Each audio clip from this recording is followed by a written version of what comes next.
Mic is off. I'm sorry, you have exceeded your time, ji. Thank you very much. The last speaker for this discussion on national integration, Sayyid Adnan Kakakhail Sahib, seat number 93, Jamiatul Ulum Islamia, Banori Town, Karachi se ताल्लुक है इनका. Jamia उलूमुल Islamia Binori town Karachi. मेरे साथियों ने कल भी इस मौजू के ऊपर बहुत अच्छी बातें की. आज कोशिश करूंगा उन्हीं बातों की रोशनी में इसको बिल्कुल मुख्तसर अंदाज में पेश करूं. इसमें दो राय नहीं है कि हमारा सबसे बड़ा बहरान नजरियाती यकजहती, फिक्री वहदत और इत्तेहाद और इत्तेफाक से महरूमी है. मगर सोचने की बात यह है कि ये महरूमी 58 साल गुजरने के बावजूद अभी तक क्यों है. उसकी वजह यह है कि वो जो बुनियादी प्लेटफॉर्म दिया गया था कि पाकिस्तान का मतलब क्या, ला इलाहा इल्लल्लाह, उस पर कन्फ्यूजन्स पैदा कर दी गई. एक सोचे समझे मंसूबे के तहत अभी तक पूछा जा रहा है कि पाकिस्तान क्यों बनाया गया था, कायद का विजन क्या था. क्या ये चीजें बहुत क्लियर नहीं है? और क्या इस सवाल का जवाब मैं या आप दे सकते हैं या वो नस्ल दे सकती है जिसने तख्लीक पाकिस्तान के खाके में अपने खून से रंग भरा था. ये उनकी रूहों के साथ मजाक है, ये उनकी रूहों के साथ मजाक है, ये उनकी कुर्बानियों का मजाक है कि जी आप तो कट मरे, हमें समझ ही ना आया कि आपका मसला क्या था.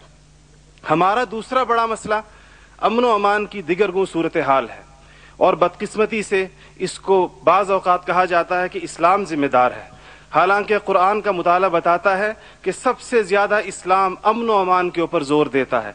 इब्राहीम अलैहिस्सलाम की दुआ तो जरा देखिए. मईशत की बात बाद में करते हैं, इकोनॉमी की बात बाद में करते हैं, पहले अमन की बात करते हैं. फरमाते हैं रब्बि जअल हाज़ल बलद आमिना, इलाही मेरी इस बस्ती को अमन का गहवारा बना दे. फिर फरमाते हैं वर्ज़ुक़ अहलहु मिनस समरात, इसमें रहने वालों को इनकी मईशत भी ठीक कर दीजिए. और अल्लाह ताला भी जब अपने इनामात गिनवाते हैं तो फरमाते हैं इब्राहीम अलैहिस्सलाम को कि वइज़ जअलनल बैत मसाबतन लिन्नासि व अमना, हमने आपको एक ऐसी जगह बसाया जिसको बार बार आने की जगह और अमन का गहवारा बनाया.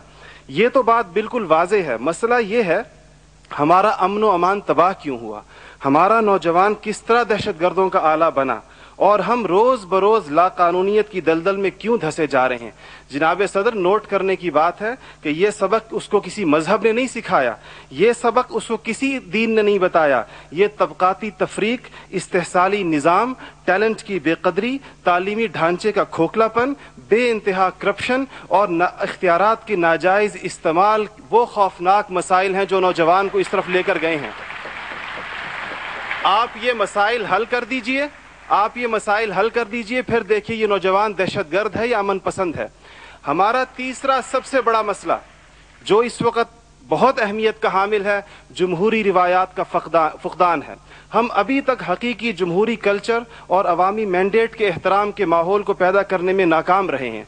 टूटती बनती असम्बलियों, इंतखाबी धांधलियों और जनाब सदर अहम कौमी मसाइल में पार्लियामेंट को बाईपास करने की रिवायात ने अवाम का एतमाद मौजूदा पॉलिटिकल सिस्टम से उठा दिया है. इसके लिए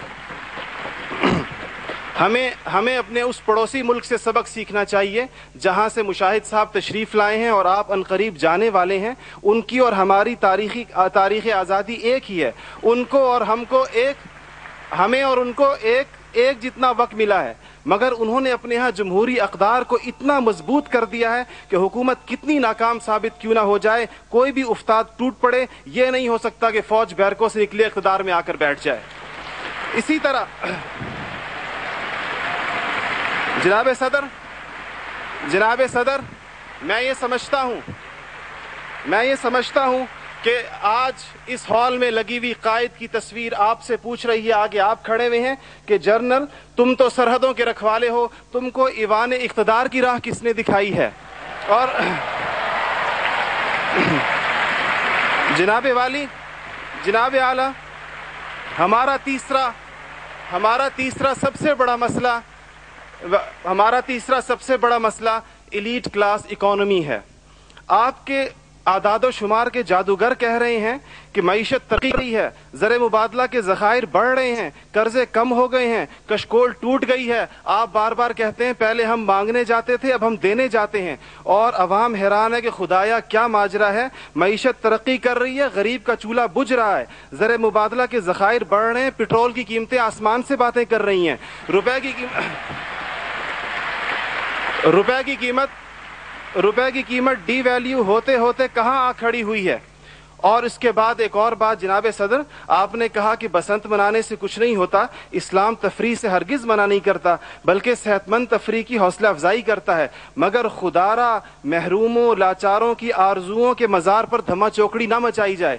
دیکھیں اسلام یہ کہتا ہے اگر ایک گھر کے اندر ایک عجیب تاثر ہے, ٹھیک ہے لوگ انفرادی طور پہ پتنگ اڑائیں, کوئی اس کو حرام نہیں کہتا, مگر جب ایک غریب دیکھتا ہے کہ میرے پیٹ میں روٹی نہیں, میرا صدر پتنگ بازی کر رہا ہے, تو وہ یوں سمجھتا ہے کہ ہمارے درمیان کوئی گیپ ہے. آپ بالکل وہ سمجھتا ہے. غریب کہتا ہے کہ میں, غریب دیکھتا ہے, غریب آپ کو اس کے احساسات کا بالکل اس طرح لگتا ہے ایک گھر کے اندر میت پڑی ہو اور آپ دوسرے گھر کے اندر ڈرم بجائیں کہ میں تو آزاد ہوں, غم تو تمہارا ہے میرا نہیں ہے. تو اس کو کوئی بھی اس کی اجازت نہیں دے گا, کوئی بھی مذہب کہے گا کہ نہیں, اس کا احساس کیجئے, اس کے اشک شوئی کریں, اس کو سینے سے لگائیے. اس کے علاوہ جناب صدر ایک بہت اہم بات جو ہم محسوس کرتے ہیں کہ بعض مسائل آپ کے لہجے کی کرختی کی وجہ سے خراب ہوتے ہیں. آپ بلوچستان کے عوام سے کہتے ہیں تمہیں ہم وہاں سے ہٹ کریں گے, تمہیں پتہ ہی نہیں چلے گا ہم نے تمہیں کہاں سے ہٹ کیا ہے. یہ چیزیں آپ قوم کے بڑے ہیں, آپ کو بالکل قوم سے اس انداز میں گفتگو کرنی چاہیے جس طرح آپ اپنے بیٹے بلال سے گفتگو کرتے ہیں. آپ کو اس کے جناب صدر آپ کا لہجہ جو ہے, وردی کی بات میری بہن نے کی, وردی کی بات تو آپ نے خود 14 کروڑ عوام سے کہا تھا میں 31 دسمبر کو اتار دوں گا, پھر قوم کے وسیع تر مفاد میں آپ وعدے سے مکر گئے. تھینک یو جی, شکریہ, مہربانی, تھینک یو. آپ کا ٹائم ہو گیا ہو جی.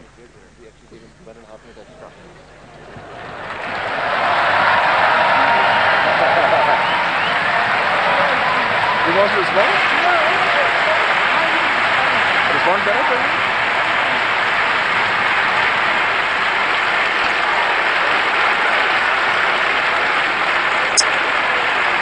Okay. Thank you. Thank you very much.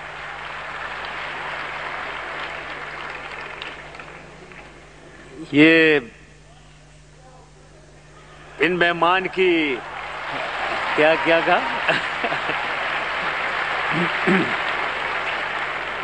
یہ بنوری ٹاؤن سے آئے ہوئے مہمان کی باتوں سے ایک بات کا ثبوت ضرور ہو گیا کہ یہاں انڈیپینڈنس آف ویوز, ٹرانسپیرنسی, کوئی یہ سلیکشن ایسی نہیں ہوئی ہے کہ کوئی نہ بات کر سکے.